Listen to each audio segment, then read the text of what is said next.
हम सीधे लिए चल रहे हैं राज्यसभा क्योंकि आज का दिन महत्वपूर्ण है। आज जीएसटी विधेयक इस वक्त पेश कर रहे हैं अरुण जेटली वित्त मंत्री राज्यसभा में। Replying to the issues raised by the honourable members in the course of the debate itself. So this is one of the most significant tax reforms in India in recent history. This reform itself has been debated within the political and economic system of India for the last almost over 15 years. The government had, in the last decade itself, appointed a task force headed by Dr. Kelkar, which had in 2003 first mooted this idea of a uniform goods and services tax in India based on the VAT principle. This was considered by the government and it was first put into public domain before the Parliament in the year 2006 when it was referred to then in the budget speech of the then Finance Minister Mr. Chidambaram. A tentative date that it could be implemented and rolled out by 2010 was also indicated at that stage. Discussion paper on it was released in November 2009. There was a joint group of officers between the centre and the states which was formed in order to do a lot of technical coordination. And a formal constitution amendment was introduced along with the budget, after the budget in the year 2011 itself. There were two parallel tracks on which discussion on this went on.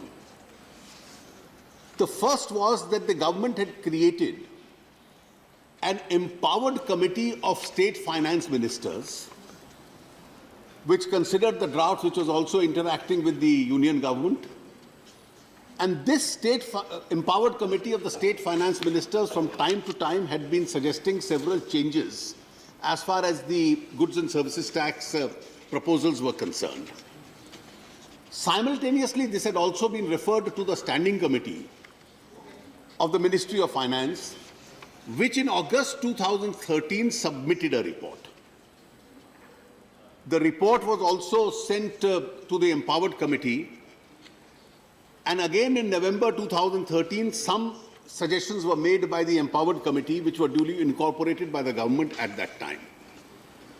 The revised bill finally was ready sometime towards the early 2014, but it lapsed on account of the dissolution of the Lok Sabha itself.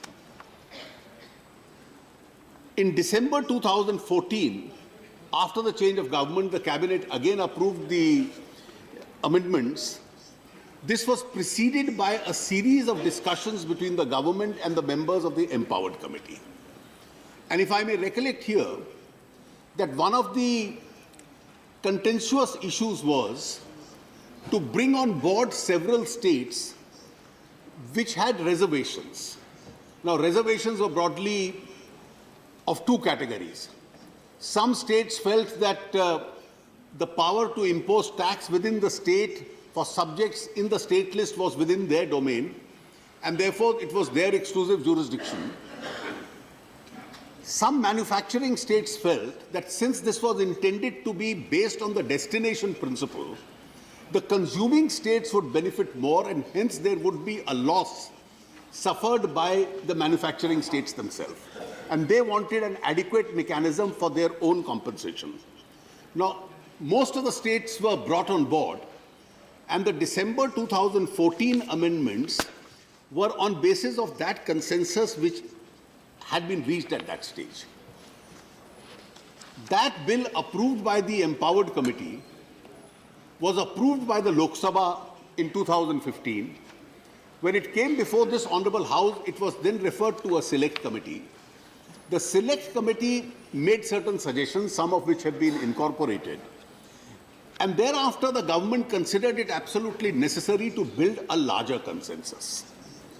The need for the larger consensus was that we were radically changing the taxation. Proposal was to change the taxation structure as far as the country was concerned. Today, within the domain of the union government and the states, there are different categories of taxes which are imposed. These were all intended to be subsumed into the goods and services tax.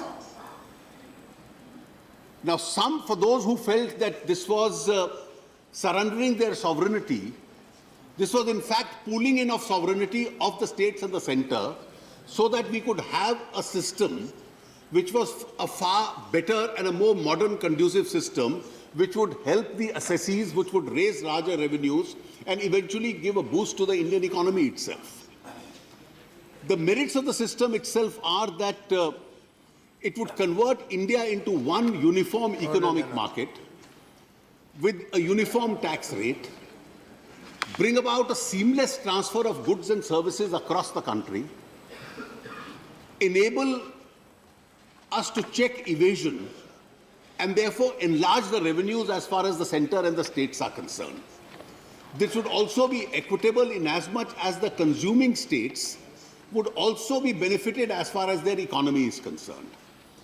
Many economists and analysts believe that this would also give a boost as far as the growth rates in the country are concerned. It was therefore extremely important that before a bill of this kind which brings about a major change is concerned, there is a political consensus built up to the extent that it is possible. And therefore, once the Select Committee and earlier the Standing Committee had made their recommendations, the Empowered Committee of the State Finance Ministers was consulted from time to time to suggest various changes and improvements on the bill. Simultaneously, a process of dialogue with all major political parties in Parliament was also undertaken. And therefore, the two discussions, both in the Empowered Committee and a dialogue with the political parties, had to be balanced with each other. And the best possible outcome had to be incorporated as far as the bill is concerned. It was obvious that this exercise would take time, but I would say this has yielded effect, and there has been a large consensus building which has taken place, which is absolutely necessary in a bill of this kind for the simple reason that legislation of this kind can't be based on partisan considerations. Almost every major political party in the country is a part of the power structure in some part of the country or the other, or at least it is likely to be. And therefore, since this impacts across the centre and the states, a larger political consensus was necessary, and therefore we have systematically worked towards that political consensus. And I'm extremely grateful to all the political parties whose members are present here. I am particularly grateful to Shri Ghulam Nabi Azad, the leader of the opposition, who was a part of the discussions that I had along with his colleagues on this subject, as also various political parties, chief ministers of almost all states, leaders of all political parties whom I discussed this issue with, and the Empowered Committee of the State Finance Ministers, that we've been able to achieve as far as a consensus as it is possible, if not unanimity, as far as the language and the spirit of this legislation is concerned. So the bill seeks to subsume, and I'll answer this, I'm sure the members will reflect on this, and if there are issues raised, I'll answer it in the reply. Various taxes as far as the central government are concerned and the state governments are concerned into a uniform goods and services tax. As a part of the consensus, the state strongly felt that alcohol had to be kept out. Many states felt that petroleum products be kept out. So the arrangement that has been made is that alcohol is not a part, at least portable, consumable alcohol is not a part of the GST. Technically, petroleum products are, but they are being zero rated. They will be brought within the taxation structure only once the Empowered Committee, which will subsequently convert itself along with the Union Government into the GST Council itself, gives an approval to the idea. So the whole concept of the GST Council is Indian federalism at play in the best possible mode. 2/3 of the voting power in the GST Council belongs to the states. 1/3 of the voting power in the GST Council belongs to the center. The votes required to settle a particular issue are 3/4. And therefore, necessary the GST Council has to work under a particular consensus. And therefore, the center and the states will have to work together. The center will have a veto on the state will have a veto on the center, and therefore this will be federalism at play, under which the GST Council itself would be then able to take its decisions. Sir, the whole object is that after this constitution amendment is approved, ratified by the states, the Council would come into existence.